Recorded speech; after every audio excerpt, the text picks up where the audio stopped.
감사합니다. 오늘은 복음선교 6번째 시간으로 로마서 7장 1절로 8절 본문으로 율법에 대한 성도의 태도라는 제목으로 말씀 나누겠습니다. 제가 어렸을 때 저희 어머니의 종교는 불교라고 하셨습니다. 그래서 4월 초 8일이 되면 절에 가셨어요. 근데 딱 한 번 가시더라고요. 그 외에 제가 절에 가시는 걸 본 적이 없어요. 근데 매일 저희 어머니는 새벽에 일어나면 정한수를 떠서 부뚜막에 올려놓으시더라고요. 그리고 뭐 열심히 비셔요. 그리고 연초가 되면 항상 그 문설주라고 해야 되나요? 다가 부적을 그렇게 쯤에 사다가 붙이시고, 제일 큰 건 정월 대보름이 되시면 시루떡을 하나 해가지고 그걸 저 장독대에 가져가서 지푸라기를 깎고 그걸 뒤집어 엎습니다. 시루떡을. 그리고 그 위에 초를 꽂아요. 그리고 달에다가 손이 발이 되도록 비시죠. 뭘 비시는지 잘 모르겠습니다. 그러니까 어머니 말씀은 본인은 불교라고 하지만 제가 볼 때 영락없는 샤머니즘. 그래서 저희 집은 금기사항이 많았어요. 제가 어렸을 때 뭘 못하느냐, 절대 하면 안 되는 거, 손 없는 날 이외에 다른 날 벽에다 못을 박으면 안 돼요. 큰일 납니다. 근데 그거 아세요? 제가 또 좀 개구진 것 같아요. 그거 알면서도 솔직히 해봤어요. 왜 그게 뭐가 문제가 된다고 그러실까? 근데요, 귀신이 같이 제가 진짜 벽에다 못을 박았는데 저희 어머니가 그랬거든요. 손 없는 날 그런 거 하면 집안 누가 아프다.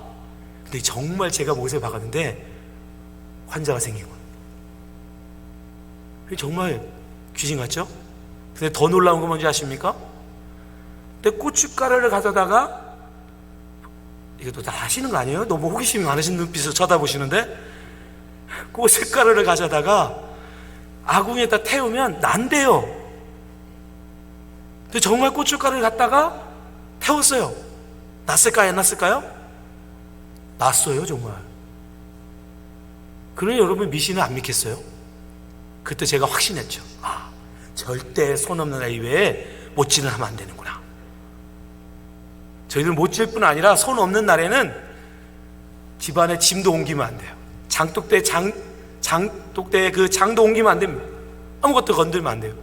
심지어 간장을 옮기잖아요? 그 간장 맛이 상해요. 믿는 자에게는 역사가 나요, 진짜로. 안 믿으시죠? 왜 그게 여러분 안 믿으시세요? 믿지 않기. 여러분들은 그 종교가 아니니까, 그 신앙이 없기 때문에 여러분들이 볼 때는 참 우습고 참 미신스럽고 참 그것이 여러분 샤머니즘적이고 그래 보이죠? 그걸 믿는 사람들에게는요 절대적이에요. 체험됐습니다. 저 역시 체험했어요. 근데 그거 아십니까? 우리가 성경에 나오는 율법을 문자 그대로 여러분들이 따라하면 그거와 다를 바가 없는 거예요. 하나님 말씀에 대한 믿음이 없는 사람, 신앙이 없는 사람들 눈에 볼 때는 별반 다르지 않아요. 손 없는 날이 아니면 이사를 가지 않는 사람들이 여러분 지금 한국에도 얼마나 많은지 몰라요. 그들에게는 그거에 대한 신앙이 있기 때문에, 믿음이 있기 때문에 그 행동이 전혀 이상하지 않습니다. 자연스러워. 그건 그들의 믿음이에요.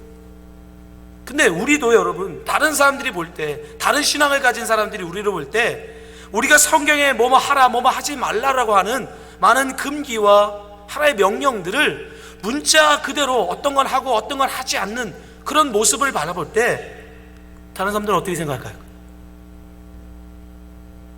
근데 제가 여러분에게 분명히 말씀드리지만, 여러분이 정말 율법, 성경에 나오는 계명들을 아무런 의미 없이 그냥 문자 그대로 따라한다면 그것도 미신입니다. 우리가 정말 어리석은 짓이다라고 생각하는 그것과 다를 바가 하나도 없는 거예요. 그럼 우리 그리스도인들에게 율법은 과연 뭘까요? 하나님의 계명, 하나님의 법, 이거에 대해서 우리는 어떻게 그럼 바라봐야 되는가? 우리가 그냥 그 문자 그대로 따라하면 그것이 그냥 그런 미신과 똑같다 그러면 과연 우리는 어떻게 율법을 대해야 될까? 그걸 바울 사도가 오늘 본문에 우리에게 말씀해 주는 것입니다. 예수 그리스도와 침례를 통하여 네가 예수 그리스도와 연합하여 믿음을 통하여 예수 그리스도와 함께 부활하여 성도가 되었다면, 하나님의 백성이 되었다면, 이제 너는 율법에 대하여 이러한 마음, 이러한 태도로 살아가라. 그저 맹목적으로 의미 없이 문자 그대로 뭐뭐 하지 마라, 뭐뭐 하라라는 것들을 따라하는 그런 미신적인 신앙이 아니라, 그 율법이 과연 무엇을 의미하는지, 우리가 그리스도인으로서 어떻게 율법을 바라봐야 하는지 분명한 태도를 가지고 행하라. 그러면서 오늘 본문을 우리에게 기록해 주고 있는 것입니다. 세 가지를 이야기합니다. 첫 번째, 우리가 율법에 대해서 어떻게 해야 되는가? 그리스도는 율법에 대해서 자유케 되었다. 자유케 되었다. 그러니 율법에 대하여 자유하라라고 얘기합니다. 1절에서 3절에 보면 바울 사도가 한 예화를 들어줍니다. 형제들아, 내가 법을 아는 자들에게 말하노니 너희는 그 법이 사람이 살 동안만 그를 주관하는 줄 알지 못하느냐? 남편이 있는 여인이 그 남편 생전에 법으로 그에게 매인받으나 만일 그 남편이 죽으면 남편의 법에서 벗어나느니라. 그러므로 만일 그 남편 생전에 다른 남자에게 가면 음녀라. 그러나 만일 남편이 죽으면 그 법에서 자유롭게 되나니 다른 남자에게 갈지라도 음녀가 되지 아니하느니라. 맞죠? 이건 율법을 예를 든 게 아니에요. 일반 법입니다. 일반 사회법. 일반 세상에서 남편이 있는 여자가 남편이 살아있는데 다른 남자를 사랑하고 다른 남자에게 결혼을 하면 그건 불법이죠. 그죠? 그거는 음녀다라고 해서 사회로부터 비난받을 일입니다. 그러나 남편이 죽으면, 남편이 없는 과부가 되었을 때는 얼마든지 다른 사람을 만나도 똑같은 행동인데, 그죠? 죽은 남편을 여전히 사랑하는 마음이 아니라 이제 다른 남자를 그 마음에 품어도 똑같은 행동을 해도 남편이 죽은 뒤에는 이 여인에게 그게 죄가 되지 않는다라는 거예요. 그 행실이 옳으냐 그르냐를 지금 말하는 게 아니라, 바울은 지금 예를 들어서, 사회법을 예를 들어서 이 법이라는 게 그 법에 대해서 자유로울 수 있는 방법이 한 가지 있는데, 그게 뭐다? 죽으면 된다. 죽으면. 지금도 그렇죠? 지금 우리가 우리를 지금 법 아래에 있는 미국에 있는 법도 마찬가지예요. 우리가 아무리 죄를 졌다 할지라도 우리가 죽어버리면 그 죄에 대해서 우리는 처벌받지 않습니다. 기소할 수가 없어요. 지금도 마찬가지. 지금 바울이 그걸 예를 들어서 설명하는 거예요. 근데 너희들이 율법에 대해서 죽었기 때문에 이제 그 율법의 지배를 받지 않는다. 그 율법이 너를 더 이상 해할 수 없다. 얽매일 수 없다. 그것을 지금 말해주는 거예요. 로마서 7장 4절에 보면 분명히 얘기합니다. 그러므로 내 형제들아, 너희도 그리스도의 몸으로 말미암아 율법에 대하여 죽임을 당하였으니. 분명히 나오죠? 율법에 대한 죽음. 율법에 대한 죽음. 우리 그리스도인의 죽음이 침례에서 나타난다고 그랬죠? 침례 받을 때 어떻게 한다? 물에 들어감이 뭐예요? 나의 죽음을 의미하잖아요. 그 침례 받은 성도들에게 하는 말이에요. 네가 그때 죽었지 않느냐? 그 죽음을 통해서 이제 너는 더 이상 율법이 너를 얽매지 못한다. 율법이 너를 더 이상 지배하지 못한다. 그러니 너는 율법에 대해 이제는 자유하다. 여러분, 율법은 더 이상 우리를 얽맬 수가 없습니다. 성경에 나오는 율법들을 우리가 더 이상 지킬 의무가 우리에게는 없어요. 그 지키지 않음에 대한 처벌, 그 법을 지키지 않음에 대한 처벌을 예수님이 다 담당하신 겁니다. 다 지고 죽으신 겁니다. 그래서 우리는 그 율법으로부터 자유함을 얻게 된 것입니다. 바울 사도는 오늘 보면 똑같은 내용을 갈라디아 교회 성도들 향해서도 분명히 얘기해요. 그 율법에 대해서 죽었으니 자유하라. 근데 거기서는 좀 더 다른 표현으로 해주고 있습니다. 갈라디아 4장 8절에서 보면 그러나 너희가 그때에는 하나님을 알지 못해요. 이건 침례받기 전, 예수님을 알기 전, 예수님을 믿기 전이라는 뜻이에요. 본질상 하나님이 아닌 자들에게 종노릇하였더니 이제 너희가 하나님을 알 뿐이 아니라 하나님의 아심바 되었거늘 어찌하여 다시 약하고 천박한 초등학문으로 돌아가서 다시 그들에게 종노릇하려 하느냐. 너희가 날과 달과 절교와 해를 삼가 지키니 내가 너희를 위하여 수고한 것이 헛될까 두려워하노라. 갈라디아 성도들이 분명히 자기에게 복음을 듣고 침례를 받았는데 그들이 다시 율법을 지키더라는 거예요. 다시 율법에 매이더라는 거예요. 그걸 바울이 뭐라고 하면 종노릇한다라고. 왜 그래요? 얽매이잖아. 오늘은 손 있는 날인가 손 없는 날인가, 그들은 그거에 얽매여 있어요. 그날이 아니면 이사도 못하고 그날이 아니면 뭘 몸기지도 못해요. 그 율법에 얽매여 있습니다. 우리 그리스도인들도 마찬가지라는 거예요. 그리스도인들도 예수를 믿기 전에 그 율법에 의해서 얽매여 있던, 법에 얽매여 있던 것들이 예수 그리스도로 말미암아 다 자유케 하셨는데도 불구하고 여전히 그 법에 갇혀서 그 법을 내가 어기면 벌 받는 거 아닐까? 내가 그걸 안 지켜서 벌 받는 거 아닐까? 라고 하는 얽매이는 자들이 있더라는 거예요. 바울이 지금 그거에 대해서 얘기하는 겁니다. 그거 아니다. 너희들은 율법에 대해서 자유하다. 그래서 5장 1절에 보면 그래서 이렇게 얘기합니다. 그리스도께서 우리를 자유롭게 하려고 자유를 주셨으니 그러므로 굳건하게 서서 다시는 종의 멍에를 매지 말라. 예수님이 그거 위해서 죽었는데, 그 자유를 주려고 죽었는데 왜 다시 율법으로 돌아가냐? 왜 다시 율법의 의무 가운데 들어가냐? 여러분, 율법은 더 이상 우리에게 의무를 강요할 수 없어요. 왜냐? 우린 율법에 대하여 죽었기 때문이에요. 죽은 사람에게는 그 법이 적용되지 않아요. 여러분, 분명히 기억하시기 바랍니다. 율법에 대해서, 그 법에 대해서 자유함을 얻으시기 바랍니다. 그 어떤 것도 안 지킨다고 벌받지 않습니다. 이미 예수님께서 그 모든 값을 치르셨어요.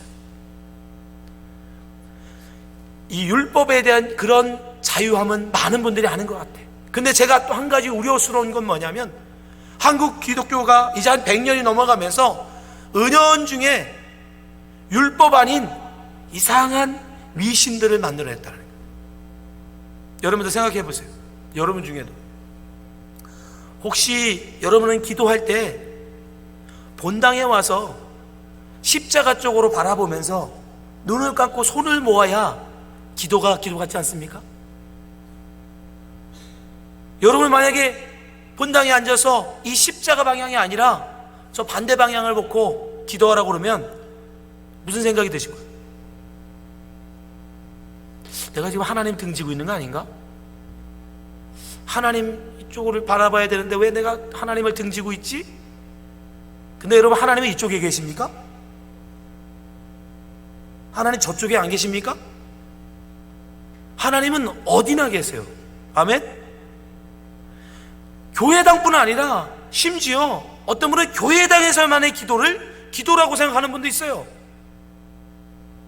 여러분, 집에서 기도하면 하나님이 안 들으십니까? 들으세요. 얼마 전에 유튜브에 굉장히 화제가 된 한 영상이 있습니다. 어느 고명한 목사님, 은퇴하셨는데요, 이 시대의 젊은 한국교회 목회자들을 위해서 아주 전곡을 찌르는 말씀을 했어요. 아직도 젊은 목회자들 중에 어떻게 교회당과 성전이라는 말을 혼용하냐? 왜 그걸 구별하지 못하느냐? 여러분, 더 이상 이 교회당이 성전이 아닙니다. 성전이라는 건, 거룩한 전, 하나님의 전이라는 건 여러분 이미 없어졌어요. 한 예수 그리스도가 십자가에 죽으시면서 그 성전을 다시 세우셨는데, 눈에 보이지 않는 성전을 어디에 세우셨어요? 여러분의 마음에, 우리의 마음에 성령의 임재를 통해서 세우셨어요. 그게 교회입니다. 그게 이 시대의 성전이에요. 건물로 쌓은, 벽돌로 쌓은 이 집이 성전이 아니에요. 눈에 보이는 건물을 보면서 여전히 성전이라고 생각하고 이 안에서 하는 기도가 거룩하다고 생각하고 이 안에서만의 삶이 거룩한 하나님 앞에서의 삶이라고 생각하시면 그건 여전히 이곳을 성전으로 여기는 거예요. 여러분, 더 이상 건물로 지은 성전은 없어요. 여러분 안에 성령이 계시고 여러분이 이제 성전입니다. 그러니 여러분이 여기서 기도하시든 집에서 기도하시든 직장에서 기도하시든 차 안에서 기도하시든 하나님은 어디서든 여러분의 기도를 들으십니다. 근데 여전히 본당에서만, 그것도 십자가를 바라보면서 두 손을 모으고 눈을 감고 하는 기도만을 기도라고 생각하는, 그걸 미신이라고 해요. 그건 미신이에요. 여러분, 우리는 알게 모르게 자꾸 그런 전통을 만들어요. 깰 수 없는. 그래도 우리 목사님은 하나 깨셨죠. 한국교회 오전 예배는 몇 시? 몇 시? 11시. 그건 다 알아요. 왜? 어디 가나, 전국 팔도 어디 가나 오전 11시는 무조건, 오전 예배는 무조건 11시야. 근데 저희는 15분 늦게 하죠. 11시 15분. 여러분, 그 15분의 의미가 얼마나 큰지 몰라요. 엄청난 걸 깬 거예요. 여러분, 한국에 했으면 이단 소리 들었을 거예요.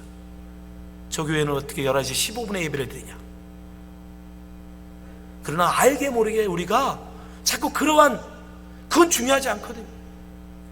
그런 게 중요한 게 아니에요. 주님은 그러한 것에서부터 우리를 자유케 하시려고 당신의 율법의 모든 저주를 지시고 십자가에 죽으셨는데, 우리 자꾸 없는 것도 만들어서 자꾸 만들어. 이런 게 기도야, 이런 게 헌신이야, 이런 게 봉사야, 이래야 주님이 기뻐하시고. 아닙니다, 여러분. 그런 것에서도 자유하십시오. 성령의 인도하십니다. 그러면 그 자유하면 그럼 내 마음대로 살아도 되냐? 아닙니다. 바울 사도가 두 번째 뭐라고 말씀하느냐? 그리스도인은 율법에 대해서 자유함을 받았으니까 자기 마음대로 살아가는 게 아니라 이제 성령의 인도하심을 따라 살라고 얘기해요. 성령의 인도하심. 6절 말씀입니다. 이제는 우리가 얽매였던 것에 대하여 죽었으므로, 율법에서 벗어났으니 이러므로, 그러니까 먼저 죽어야 되는 겁니다.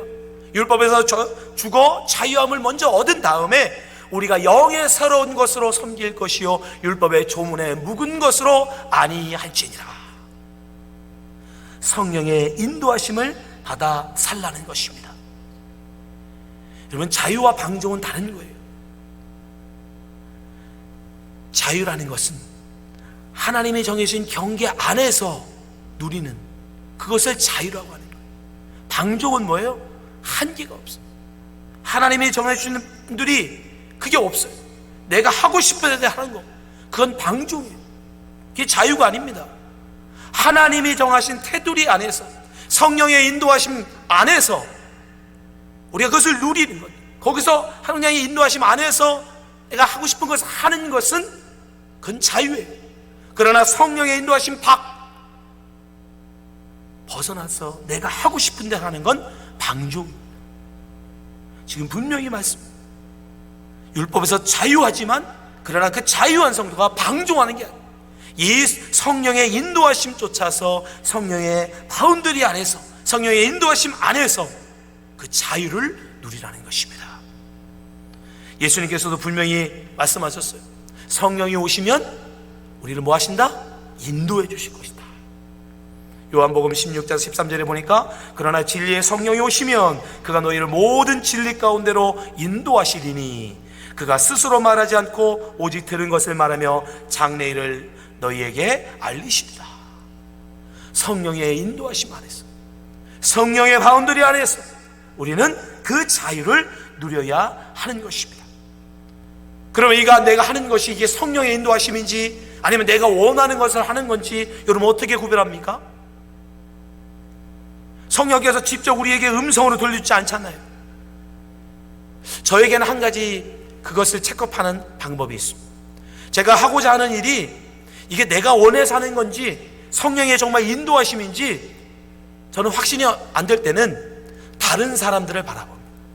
내 주위의 다른 사람들, 과연 내가 그것을 함으로 말미암아 나에게 유익인데 이게 나만의 유익인지 아니면 다른 사람들에게 유익인지, 왜 모두가 유익한 것이 성령의 인도하심입니다. 왜냐하면 분명히 주님께서 우리에게 말씀해 주셨거든요. 로마서 8장 28절을 보니까 우리가 알거니와 하나님을 사랑하는 자 곧 그 뜻대로 부르심을 입은 자들에게는 모든 것이 합력하여 선을 이루느니라. 아멘. 나만 좋으면 안 돼요. 나에게는 선일지 몰라도 다른 사람에게 그게 서운할 수 있는 거 있잖아요. 그죠? 나는 좋은데 다른 사람은 싫을 수 있대요. 그러니까 나만 좋은 걸 하는 건 그건 방종이에요. 그건 성령의 인도하심이 아니에요. 그냥 여러분이 하고 싶은 거 한 거예요. 나도 좋고 다른 사람도 좋아야 돼요. 왜? 주님께서는 합력하여 선을 이루시거든요. 나도 좋고 교회도 좋아야 돼요. 그것이 성령의 인도하심인 거예요.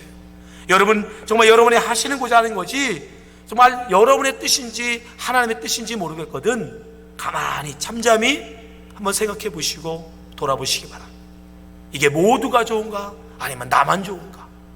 모두가 좋을 때 그것이 성령의 인도하심이라는 거예요. 우리는 율법으로부터 자유함을 얻었습니다. 그러나 그 자유는 결코 나만을 위한 자유가 아니에요. 성령의 인도하심 안에서, 성령의 테두리 안에서 누리는 자유입니다. 그러면 율법은 무익한가? 그러면 우리 그리스도인들은 율법은 그냥 필요 없는 건가? 그런 생각이 들겠죠? 그래서 바울 사도가 이어서 얘기합니다. 그리스도에게 율법이 유익하다. 그래서 의무는 없지만 그러나 그렇다고 율법을 없애버리는 그것이 아니라 율법의 유익함은 있다. 그게 7절 말씀이에요. 그런즉 우리가 무슨 말 하리요? 율법이 죄냐? 그럴 수 없느니라. 율법으로 말미암지 않고는 내가 죄를 알지 못하였으니 곧 율법이 탐내지 말라 하지 아니었더라면 내가 탐심을 알지 못하였으리라. 율법을 우리가 지킬 의무는 없습니다. 그러나 율법은 반드시 유익함이 있어요.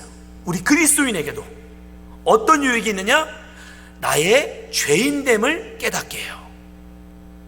여러분, 율법이라는 게 존재하지 않으면요 죄라는 것도 존재하지 않아요. 그거 아세요? 미국에 금주법이 있었습니다. 금주법. 여성 기독교 단체가 주관해가지고 열심히 운동을 하고 로비를 해가지고 1919년 1월 6일 날 수정헌법 18조로 통과가 됐어요. 금주법이. 근데 어느 정도 무서웠냐면 금주법은 술을 만들거나 판매하거나 운반하거나 수입하거나 수출하는 게 다 금지예요. 다 위법이에요. 심지어 술에 취하거나 술을 가지고 가는 것도 위법이에요. 금주법이 있을 때는 다 이것을 위반하면 감옥에 보냈어요. 그러니까 술집을 연다는 건 상상할 수가 없죠. 그죠? 술을 만들지도 판매하지도 할 수가 없으니까. 그러니까 술을 살 수도 없고 만들 수도 없고 할 수도 없는 그러한 법으로 만들어버렸어요. 금주법. 그래서 이때는 술에 취하면 죄인이 됐습니다. 감옥에 갔어요. 근데 나중에 1933년에 이 법이 폐지가 됩니다. 금주법이 없어졌어요. 똑같이 술 취함이지만 금주법이 있을 때 술 취한 사람이 감옥에 갔습니다. 근데 금주법이 없어진 뒤에는 술 취한 사람을 감옥에 보낼 수 있습니까? 없어요. 그러면 술 취함이 좋은 겁니까? 아니에요. 여전히 나빠요. 그죠? 술 취함은 말미암아 가정폭력이 일어나고 많은 사회적 문제가 일어나요. 여전히 술 취함은 나쁜 것이지만 그러나 처벌할 수가 없어요. 뭐요? 법이 없어. 금주법이 없기 때문에 그 사람을 처벌할 수가 없네요.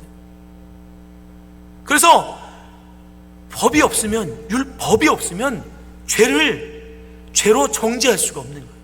그게 좋아서가 아니고 나빠도 처벌할 수가 없는 거예요. 그래서 바울 사도가 8절에 그 말을 합니다. 그러나 제가 기회를 다시 타서 계명으로 말미암아 내 속에 온갖 탐심을 이루었나니 이는 율법이 없으면 죄가 죽은 것입니다. 그래서 율법을 없애면 안 되는 거예요. 율법이 그래서 지금 남겨둔 겁니다. 그럼 율법에 의무는 없는데 율법을 통해서 죄를 깨닫도록, 우리로 하여금 스스로 자각하도록, 내가 이 법대로, 하나님께서 만약에 율법 그대로 나를 처벌하셨으면 나는 뭐 했다? 나는 죽었다. 나는 죽었구나. 하나님의 만약에 이 율법의 계명대로 나를 심판하시면 나는 하나님 앞에 죽을 수밖에 없는 죄인이구나.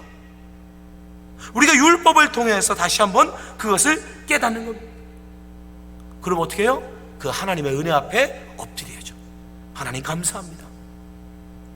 하나님 그 은혜로 이 죄인을, 정말 벌받을 수밖에 없는 이 죄인을 살려주시니 감사합니다. 그래서 하나님께서 지금 율법을 남겨두신 거예요. 우리를 돌아보는 거울로 두라고. 내가 얼마나 죄인이고 내가 얼마나 하나님 앞에 못된 자인지 보라고. 그래서 하나님 앞에 늘 겸손하게 그 은혜 앞에 엎드리라고 하나님께서 우리에게 율법을 주신 겁니다. 사랑하는 성도 여러분, 우리는 분명히 아셔야 돼요. 예수님께서는 십자가의 죽으심을 통해서 우리를 율법에서 자유케 하셨습니다. 그 자유를 여러분 헛되게 하지 마십시오. 여러분이 여전히 다시 그 율법의 그 계명 그 자체, 그 율법을 법으로만 알고 그것을 자꾸 지키려고 하고 그것을 따르려고 어떻게든 그 법을 내가 지켜서 하나님 앞에 의로운 자라고 쓰려고 하는 것, 그건 예수님의 십자가의 죽음을 헛되게 하는 겁니다. 예수님께서는 우리에게 자유를 주시려고, 그 율법으로부터 자유를 주시려고 십자가에 죽으셨습니다. 그리고 자유함을 얻은 성도는 이제 자기 마음대로 사는 게 아니라 성령의 인도하심 가운데, 성령이 정하신 바운더리 안에서 자유를 누려야 하는 것입니다. 그러니 매일매일 우리는 성령의 인도하심을 구해야 돼요. 우리는 본성적으로 자꾸 방종하고 싶습니다.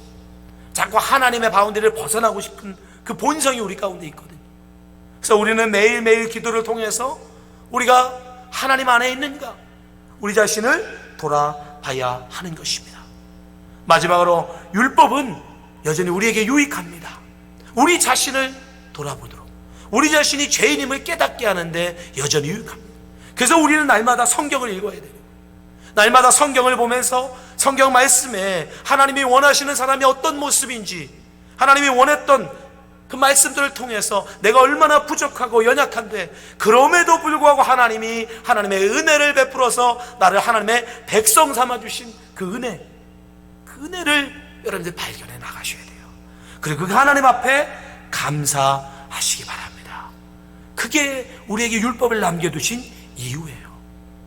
오늘 이 밤에 하나님의 말씀 듣는 여러분, 정말 다른 건 다 잊어버리더라도 분명히 여러분 기억하십시오. 하나님의 계명을 그냥 율법적으로 법으로만 따라가려고 하지 마십시오. 그럼 여러분도 그저 저 어머니처럼 그냥 정말 괴롭고 힘든 미신을 좇는 자와 다를 바가 없습니다. 얼마나 고단한 삶입니까? 얼마나 힘든 삶이에요. 자기가 하고 싶어도 할 수 없는 얽매여 있는 삶. 여러분, 그런 건 없어요. 예수님 안에서 그 모든 것에서 우리는 자유함을 얻었습니다. 그러니 그 예수 그리스도께서 허락하신 그 자유를 성령이 인도하시면서 누리는 성도 되시기를 주님으로 축복합니다. 기도하겠습니다.